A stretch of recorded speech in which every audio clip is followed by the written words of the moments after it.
as the British were approaching the green, they started to get reports from individuals they were capturing that there were upwards of 500, 1,000 militiamen assembled on the green. And as they started to round the corner, they started to see a very large group of people. What they actually saw was smack dab in the middle of this green was the Lexington training band drawn up in 2 to 3 ranks. Along the edge, over on this side and on this side, as well as in some of the houses, were actually spectators. Residents from Lexington, people who were passing through, scouts who had been sent down from Concord and other locations to find out what was going on. So from the British point of view, when they saw all these various people, they thought they were approaching a very large body of militia. Add to the tension, as they were approaching Lexington, they could hear warning alarm guns being fired, belfries going off. They could see off in the distance as the dawn was approaching, soldiers walking along ridges, militiamen working their way somewhere. And as they were coming forward, there was actually a report of somebody from the militia side cocking his piece, in other words, aiming at the British column and firing, but the gun not going off. Don't know who it was, but that obviously caused some problem. Enough that Major Cain, who was at the head of the column with the light infantry, ordered his men to stop and load at this particular time, and they had their bayonets fixed. So you can imagine, as the British are approaching, at this particular point they see a body of troops in front of them. They have a choice. They can march down Concord Road and keep going on their expedition. The problem is, if they do that, they are exposing their flank to them. They could attempt to go down Bedford Road, but that will take them away from their goal of Concord. Or they could actually approach them and basically disarm them and then move on to Concord. Problem was, nobody actually gave the order advance of disarmament at that time. It was essentially a Lieutenant Adair of the 4th Foot who, with his troop of soldiers, so from the 4th Light Infantry, basically marched towards them. With them was the 10th Foot Light Infantry. These two groups were in a column. In other words, they were marching sort of like this, coming forward. Well, what happened is, as soon as they came onto the green, they deployed into a battle line. So now you have the British Army deployed in a battle line. The next unit behind them, the 5th Foot, was deployed along Bedford Road. At that particular point, Major Cain realized the crap's about to hit the fan here, to put it bluntly. He took the rest of his column and deployed them along Concord Road, as well as behind the meeting house. So for all intents and purposes, at this particular point, the Lexington militia was almost surrounded. They had people on both sides of their flanks and a battle line in front of them.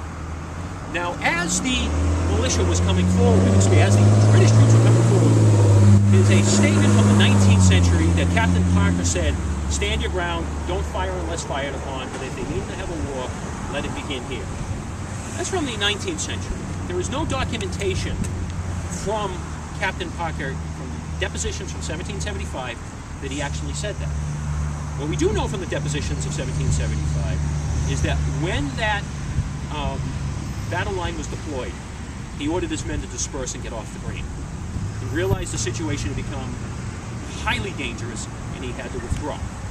Now, has anyone ever seen the Battle of Lexington reenactment before? Okay. What you see, it's a wonderful event. I love it, participating in everything. But what you actually see in that reenactment is not what happened in 1775. Question? Nope. Oh, okay. When they deployed, they rushed forward. They did not stop. They, at that point, charged towards the militia line. They are huzzaing, they are yelling, some of their bayonets are level. They, at this particular point, these two light comfort companies, from the 4th Foot and from the 10th Foot regiments, were determined to mow over the militia and basically wipe them out. Suddenly, a shot fired. And it was at that point the Battle of Lexington began. To this day, we do not know who fired the shot. I have two theories as to who fired the shot. The first one is a Lieutenant William Sutherland from the 38th Regiment of Foot. Lieutenant Sutherland goes into great detail to describe his whereabouts and what took place on the Battle of Lexington in his report to General Gage. I almost want to take the statement, for a person who protests too much, he's drawing attention to himself. Because there are descriptions from Revere and other individuals who are on the green that the first shot sounded like a pistol. Some of the officers may have carried pistols, and so as a result, I'm looking at Lieutenant Sutherland. On the other hand, however, there was Solomon Brown. Solomon Brown seems to place himself everywhere leading up to the Battle of Lexington. He is the person who saw the officers coming out earlier on the 18th. He was an individual who was captured during the when he went out to follow the riders. He made it back. There was a description that the person who fired the first shot ran over towards Buckman Tavern, jumped over the wall, and fired a shot at the Redcoats. Solomon Brown does say that he retired that way and jumped over the stone wall. So there is some disparity who fired the first shot. But what happened next is the unfortunate part. The shot was fired. Nobody gave an order to fire from the British column. But from the 4th and 10th foot, they opened fire.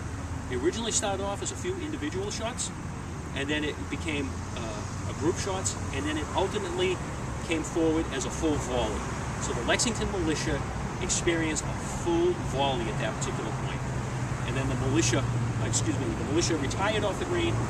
The British charged forward at that particular point. We had Jonas Parker, one of the oldest members of the Lexington militia, actually refused to retreat when Captain Parker, his nephew, cousin, ordered the militia to retire from the green. As a result, he was shot twice and then bayoneted. Other individuals throughout the green were actually wounded, among them Prince Esterbrook. One of the saddest stories of the Battle of Lexington was what happened to Harrington, who lived at that house directly behind you over there. Jonathan Harrington came out of the house when the alarm bell was, and the alarm guns were fired. He was present. He was retreating back to his house when he was shot in the back. He crawled across the dirt path up to the stairs and died in his wife's arms. He left behind several children and his wife. The rest of the militia, we believe, retired that way, as well as behind Buckman Tavern. Two interesting stories. There was one individual from Lexington who retired into the meeting house.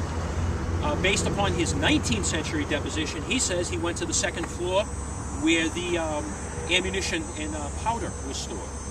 He jammed his musket into the barrel of powder, and he was determined that if the British soldiers were going to try and storm the meeting house, he was going to blow it up and take himself with it. There is also a report that Solomon Brown, after allegedly opened fire at some point with the British, he retired through the Buckman Tavern.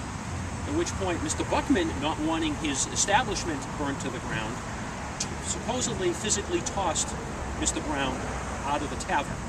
Not sure which door it is out of, but there is reports, you can actually see it when you go into the Buckman Tavern if you do visit. There is a bullet hole in what was claimed to be the front door. Whether that was from that morning or earlier in the day, later in the day, not sure. What happened after that is probably pure luck on the British part. When Colonel Smith arrived, he was somewhat further back with the Grenadiers. When he came up on the green and saw the carnage, he was horrified. He realized at this point, we are in trouble. Do we continue to Concord or do we hightail it back to Boston? At this point, they made the decision to continue on to Concord. What happened next was, had they stayed another 5 minutes, they would have had a big problem. Lexington's sister town at this particular time was Woburn. Woburn was probably twice the size of Lexington at this time. And Lexington had many relatives who lived in Woburn. Coming down the street was Colonel Lomi Baldwin and approximately 500 Woburn men. They were marching towards Concord. They were probably about 5 to 10 minutes behind. Colonel Smith left with his column to continue towards Concord. At this point, Baldwin's men from Woburn arrived on the Lexington Green and saw the carnage. Had Smith remained behind, or had he decided to turn back towards Boston, he would have encountered a full Middlesex County militia regiment coming towards him, and probably the remainder of the battles that day would have been fought working their way back towards Arlington as opposed to starting in Concord. The Woburn men assisted in the removal of the wounded and the dead from the green, and at which point they then continued marching towards Concord. Lexington remained in Lexington until approximately about 10 o'clock in the morning. And this is what I had indicated earlier, that John Parker had no experience in military leadership. But it's at this moment that he actually stepped forward and displayed, I guess would suggest, natural leadership ability. You were dealing with a militia company that was badly defeated, that was wiped off the field. Brothers were dead, fathers were dead, children were left fatherless, and they had absolutely no idea what to do. John Parker was able to mobilize the full training band. He was able to get approximately 140 men, build their morale back up, and march them towards Concord. That's a feat in itself that not many military leaders could do when you had a militia company wiped off the green the way they were beaten. And the Lexington militia was beaten badly. There was no way around it. What happened next is, John Parker never received any orders from his regimental command. Lexington was part of a county regiment called the 1st Middlesex. And the 1st Middlesex commander, Thomas Gardner, had not issued any orders to him what to do. So as a result, he stayed inside Lexington's border. And they took up position on a place called Pine Hill. And if you get an opportunity, it's near the Lexington Visitor Center. Lexington or Lincoln Visitor Center? Well, it's right on the border. Right on the border. There is a hill there that Parker positioned his men all around the hill and across the street, so that he set up that when the British were coming back, they'd be caught in a crossfire. And they waited there till probably about 2 or 3 in the afternoon, when the column did come back. And it was at that moment that Parker's revenge took place. Lexington fired a full volley across the British column and took out several soldiers in the process. And he managed to bog down the column and continued a constant fire down from that position, to the point that Smith could not send in his light infantry. He actually sent in grenadiers to dislodge them from this location. We don't know what happened to the Lexington training band after they were dislodged from this location.